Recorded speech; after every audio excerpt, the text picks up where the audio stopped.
सभी को सलाम, आदाब, नमस्कार। आज हम बात करेंगे क्षेत्र के विकास को लेकर। काफ़ी टाइम हो गया क्षेत्र में विकास स्टार्ट नहीं हुआ था। लोग हमसे बार बार मालूम कर रहे थे क्यों स्टार्ट नहीं हो रहा। हम अधिकारियों से मालूम कर रहे थे, चेयरमैन साहिबा से मालूम कर रहे थे, तो वो स्टार्ट नहीं हो पा रहा था काम। बहुत सारी समस्याओं को लेकर हम धरने पे बैठे थे और उस धरने का नतीजा ये निकला कि शहर के ज़्यादातर वार्डों में काम शुरू हो चुके हैं और हमारे भी वार्ड के अंदर काम शुरू होने वाला है।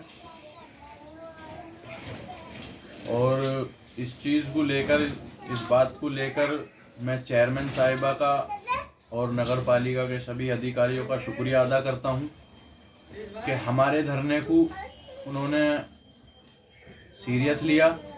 वो तानाशाह नहीं बने, उन्होंने हमदर्दी दिखाई, उन्होंने माइंड नहीं किया कि ये धरने पे बैठे तो हम इनका काम और लेट करें।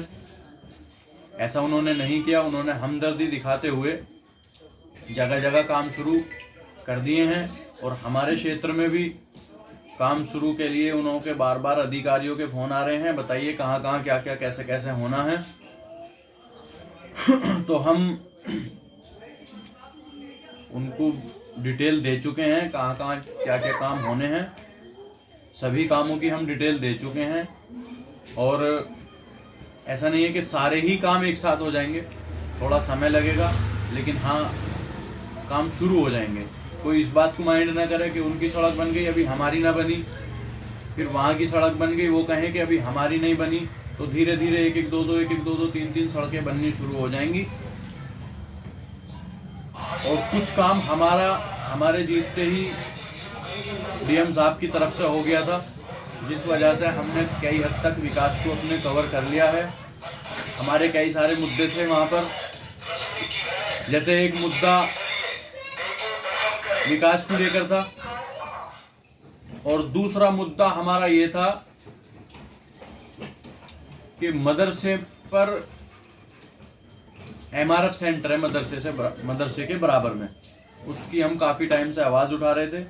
अभी हमने धरने में उसकी आवाज़ थोड़ी ज़्यादा करके उठाई तो वहाँ से नतीजा ये निकला कि मदरसे पे से जो हम कूड़ा घर, वहाँ से एमआरएफ सेंटर वगैरह जिसमें सारा कूड़ा आके पूरे शहर का कूड़ा आता था, बच्चों को वहाँ परेशानियाँ होती थी, आने जाने वालों को दिक्कतें होती थी, कूड़ा बिखरता हुआ जाता था, बदबू रहती थी। कई सारे मोहल्ले वहाँ हैं, उनको बदबू का सामना करना पड़ता था। उनके यार रिश्तेदार आते थे, उनको बदबू का सामना करना पड़ता था। तो इन सारी चीज़ों को लेकर हमने उस पर नज़र बनाई थी। हालांकि हमारा क्षेत्र वो लगता नहीं है, लेकिन पहले कूड़ा हमारे ही क्षेत्र में आ रहा था। वो सारा यहाँ पे आने के बाद उसका जो भी निस्तारण हो रहा था वो हो रहा था। यहाँ से हमने विरोध किया था, इसलिए वो रुक गया था। तो हम पर भी बुराई आ रही थी कि भाई तुमने अपने यहाँ का कूड़ा यहाँ भेज दिया, तो इसलिए हमने उसको सीरियस लिया। वो हमसे कनेक्ट था मैटर। तो अब उसका समाधान ये निकला है, अधिकारी हमारे बराबर संपर्क में चल रहे हैं। हमारे यहीं पर ही वापस कूड़ा लाने का उनका प्लान था। वो हमें बोल रहे थे कि हम वहाँ से ख़त्म करके तुम्हारे यहीं पर ही कोई एमआरएफ सेंटर बना देते हैं। एमआरएफ सेंटर बोलते हैं जिसमें कूड़ा पूरे शहर का आके इकट्ठा होता है, वहाँ से उसमें जो भी छटाई वगैरह होती है वो होने के बाद वो कूड़ा फिर कूड़े घर जाता है। तो हमने उसमें अभी उनको बोल दिया कि हम अपने यहाँ पर बिल्कुल भी कूड़े का कुछ भी समाधान यहाँ नहीं होने देंगे। जो पुराने हैं कूड़े के बड़े प्लांट भी लगे हुए थे, हमने उनको भी यहाँ से ख़त्म कराए हैं कहकर।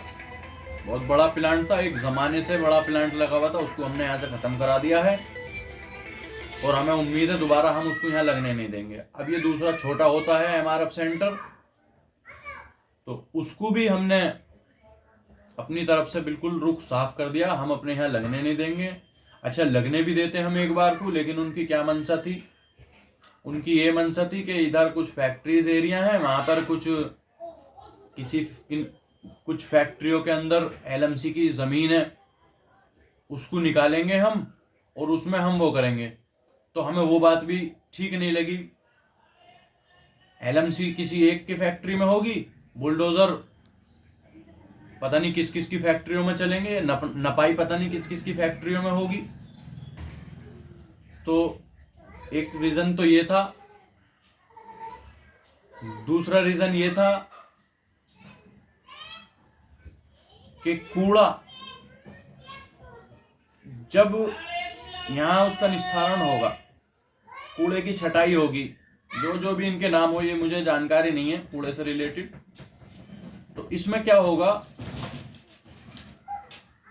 कि पूरे शहर की गाड़ियां, छोटे छोटे ठेले, छोटी छोटी मयूरियों से, छोटे छोटे हाथियों से, ट्रकों से, टैंकरों से, इन सारी चीजों से पूरे शहर का कूड़ा इधर को आएगा, ज्यादा होकर आएगा। अभी तो बड़ी गाड़ियों से आता है मेरे यहाँ, बाकी मैं इसको रोकने की तैयारी में हूँ, स्कूटी। तो इसलिए मैंने उनको मना कर दिया कि मेरे यहाँ को कूड़ा का तुम लाओगे, और मेरे यहाँ बस्ती से मिला हुआ है ये, जहाँ ये कूड़ा डालना चाहते हैं, कूड़े का एमआरएफ सेंटर लगाना चाहते हैं। तो हमारा रुख बिल्कुल साफ है कि हम यहाँ लगने नहीं देंगे।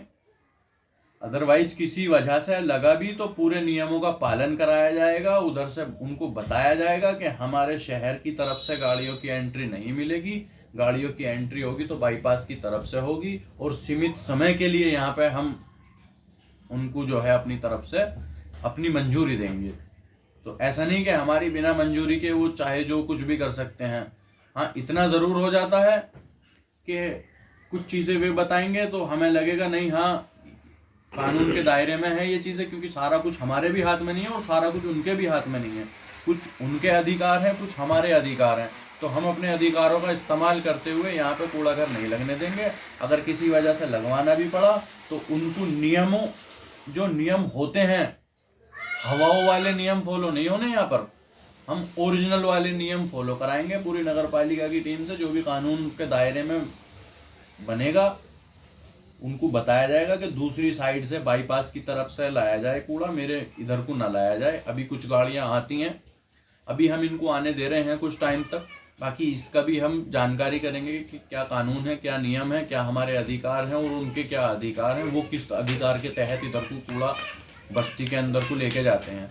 बाकी उन्होंने कई काम अच्छे किए हैं, जैसे तिरपाल खींच के ला रहे हैं, और गाड़ियाँ स्पीड से चलाते थे। पहले क्या था, कूड़ा बिखरता हुआ जाता था, गाड़ियाँ स्पीड से चलाते थे, तो उन्होंने गाड़ियाँ कंट्रोल में चलानी शुरू कर दी हैं, तिरपाल डाल के लानी शुरू कर दी है। तो इसलिए अभी हम उनको कुछ बोल नहीं रहे हैं। अगर नियम से वे चलते रहेंगे, थोड़ा सा पब्लिक को दिक्कत ना होगी तो थोड़े दिन हम भी कुछ उसमें इंटरफेयर नहीं करेंगे। बाकी आगे को उनको हम बताएंगे कि दूसरे रोड से उनको लाना शुरू करें। नियम उसमें चेक कर लिया जाएगा, जो भी नियम से उचित होगा।